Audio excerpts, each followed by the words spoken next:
What's up, guys? Barry Gaming here, back with some more Idle Heroes, and today we are unveiling what we've been working on with everybody. Actually, before we say anything else, everybody say thank you, Del Gico, because he was nice enough to help us build this entire tier list, and it is amazing. It has sort filters for me to change things up. It is amazing, and it is going to be dubbed the Ultimate Idle Heroes tier list January 2022. So this thing literally has every single game mode. We're probably going to make an image file available as well.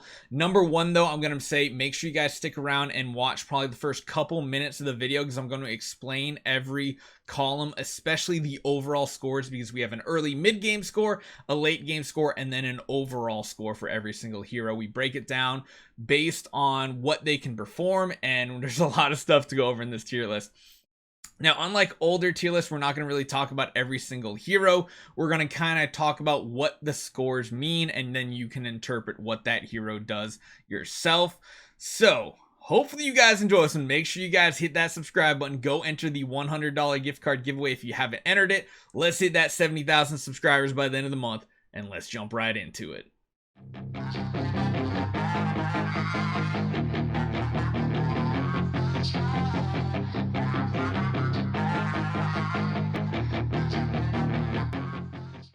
Alright, so here it is, our gigantic tier list. I mean, you guys can see we have every single hero in the game that is enabled or able to be V4'd. We even include a couple on this list too, like Cruz, Heartwatcher, ones that you still might want to build even though they're not able to be V4'd because they have specific purposes. And you can see an entire list of scores. So this scale goes from 1 to 10. 1 meaning just don't even try to use them in the mode. 10 to meaning they're the god tier of that mode.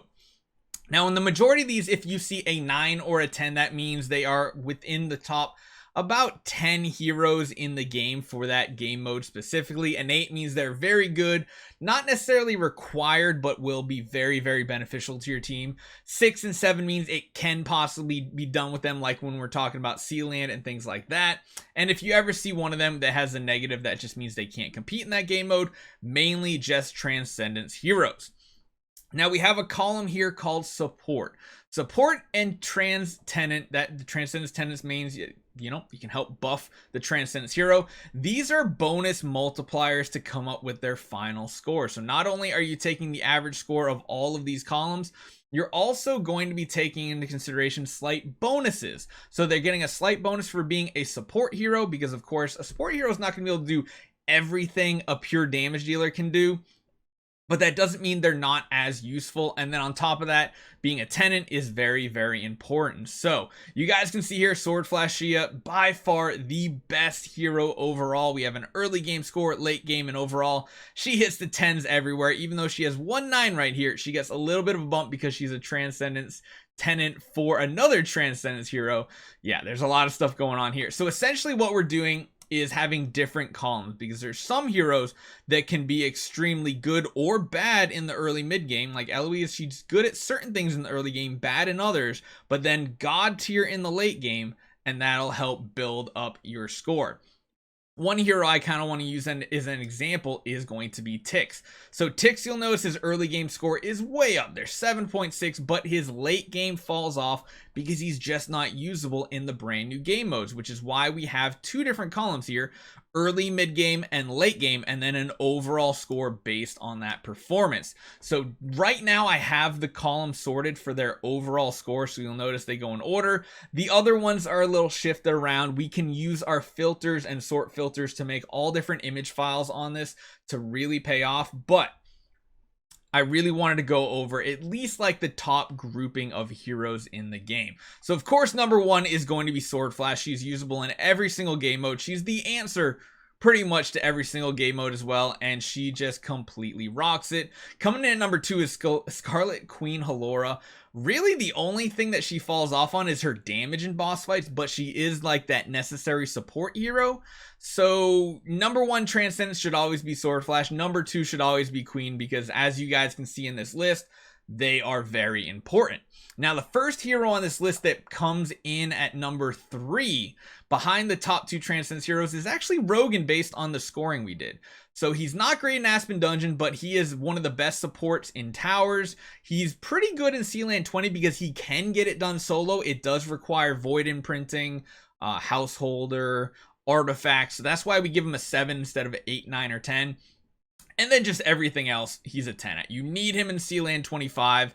Realms Gate, he's needed. Vortex, you pretty much need him. Boss, I mean, he's just usable everywhere in the game, which is why his score is a 10.0. Now, he does drop down in the early mid game, mainly due to things like Sealand and Aspen Dungeon, and that's why I love the formulas we came up with. He does get a bump for being a support and a Transcendence Tenant, so that does help his overall score.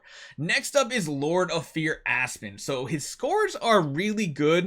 I just don't know if he's really the third Transcendence hero you necessarily want to build on your account. He is very good overall, very solid. He just still pales in comparison to Sword Flash. And a lot of times you might want to build someone like a Fairy Queen Vessa or a Jara as your third Transcendence, but it really depends on what artifacts you have, Void Imprints, and everything. It's just not a flat answer. If you have Demon Bells, Rui Scepter, Jara is definitely the third one to build. If you don't, you might want to consider someone else, but he is definitely up there as far as statistics go for ranking him in different game modes. Now, the second hero to hit the list at number 5 is Drake, that is not a Transcendence hero. Again, he does lack a little bit in the early game, but his late game score is better than even like probably Rogan. He synergizes so well with Sword Flash, and until Sword Flash falls off from being the best Transcendence hero, Drake is going to stay up there being one of the god tier heroes. He's usable in PvP meta. He's usable in every single PvE mode, boss fights, everything. He is just such a versatile hero and an assassin. So nice synergy with him, Rogan, and Sword Flash. Now, the next 3 are the other 3 Transcendence heroes. Asmodel does somehow get a higher rank, but I would probably put him below every other Transcendence hero right now as far as build order goes. Now, if you're a whale, then yeah, you're going to have all of them. There's some really good modes that he's good at. His Sealand 25 is absolutely amazing. Vessa, everybody's pretty good. The only one that really stands out is not great as a standalone Transcendence hero is going to be Jara. So Jara really struggles at Sealand. I mean, Eloise, the next one on the list, is the one that actually takes over and is the pretty much winner of the Shadow faction.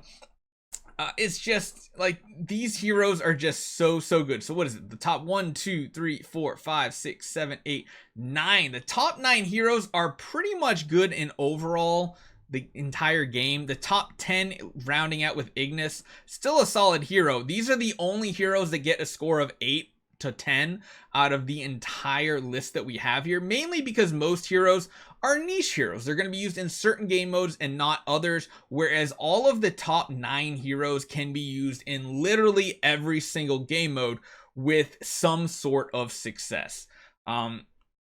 As you can see here, we'll like scroll down further. Andrea does, he does pop off in certain things, like you do want him in Sealand 25.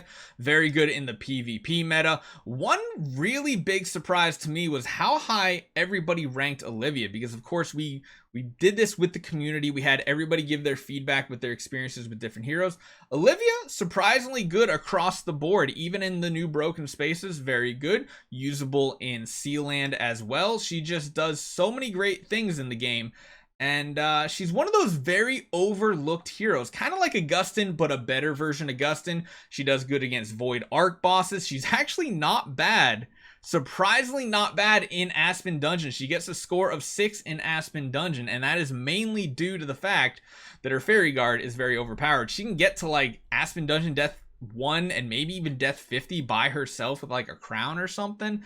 It's really good, but as you guys can see, I'm not going to go into all the heroes like we have in the past. I kind of just wanted to get you guys all the information. You guys can make whatever assumptions you want, because I try to put as much data here as possible for you to make your own decisions on what heroes you want to build. hopefully this helps out. I feel like this is better than the previous overall tier list we used to do. Now, instead of overall performance tier list, this is going to be the ultimate tier list. I'm going to have a link to the image file down in the description as well. So if you want to go download that, feel free to and take a look at it. Hopefully you guys agree with this. If you disagree with anything, definitely leave a comment down below. Let me know what you guys think. It took a long time to compile all this data, put all this together.